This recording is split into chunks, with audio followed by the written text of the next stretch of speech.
So, remember how I said that this specific repaint took me like 4 tries to get right? And honestly, I'm still not that happy with it. Ooh. And if you heard me complain about literally every other repaint I've ever done in my whole life, then I'm sure you're very much aware of how unhappy I am with literally everything I make. So, yeah, here's another prime example of that. The nice thing about it is every time I redo something with repaints, I'm usually a little bit happier with it and I can see the improvement. If it's tangible improvement, like I don't know, that just keeps me motivated and makes me not want to quit every time I paint something. So this is our guy that's going to be repainted, and I already have a whole video about this first repaint, which you should watch, even though the repaint sucked. I was being less lazy with the filming though, I guess, so good job me in like March or something, I don't know. So, like usual, I hate the quality of the sound on my actual clips, so I just muted them and we're doing a voiceover. And of course, I did not film any of me scrubbing off all of the paint. And yeah, we already jumped to the first layer here. Here is a hair that I found in our base layer. I did get that out though, thankfully, so yay.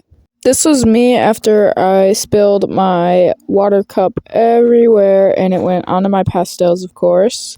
So, yeah, thankfully they weren't damaged though, and my desk is really messy, but yeah, we saved them all, so don't worry. I was low-key panicking so bad in this clip though, it's funny, honestly. I thought they were gonna get ruined and like dissolve, but they were fine. They're like hydrophobic or something. The water caught on the dust kind of reminds me of those like 2020 eyeshadow videos where they like put the water droplet on there and then like connect them, you know? I don't know, is that niche? I don't know. So all of my little pastel sticks made it out unharmed, and I put them in my little festive bat cup and took out all the ones that I thought I would need. I ended up using most of them, I think. I was completely out of my brown soft pastel, so I ended up using this like reddish brown color, and I thought it was gonna turn up like really red once it was sealed, but honestly it just kind of faded to like the regular brown, so really glad that worked.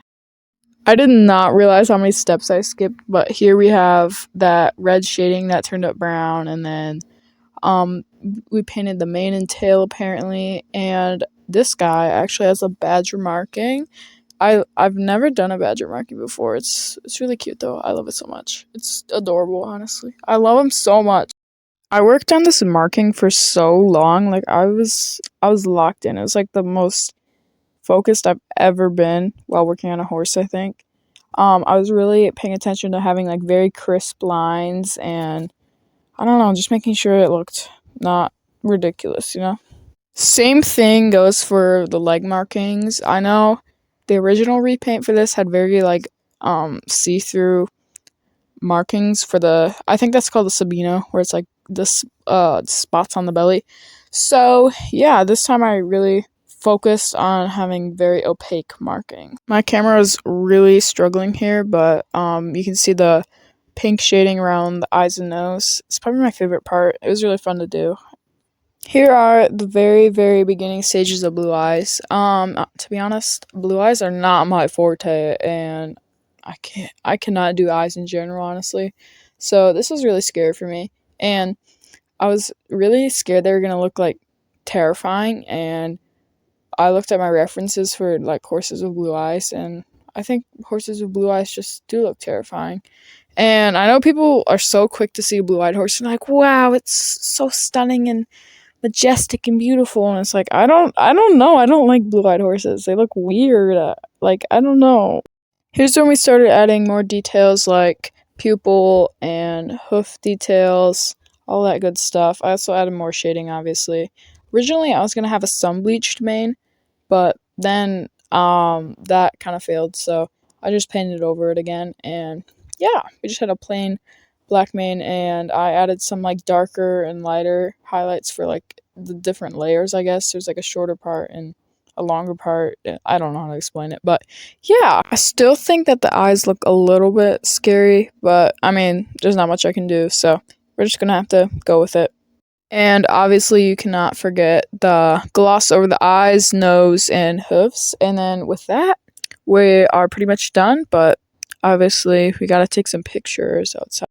I was so lazy with these pictures, and I was kind of rushing to get them done because it was a really nice day, but it smells horrible outside. The air quality is so bad because Canada's always on fire for some reason. You guys gotta manage your forest, okay? I'm sure this app is gonna absolutely butcher the quality, the little quality that the pictures had.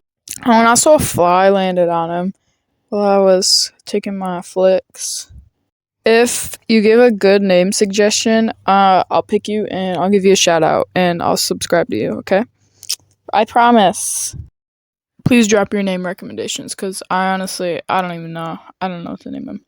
The very last thing I want to mention is the fact that it's been, as of tomorrow, which is August 2nd, it'll be a full year since I posted my first, like, official video. Not counting that one, like, intro thing, but that's just crazy. Like, it feels like that was literally yesterday.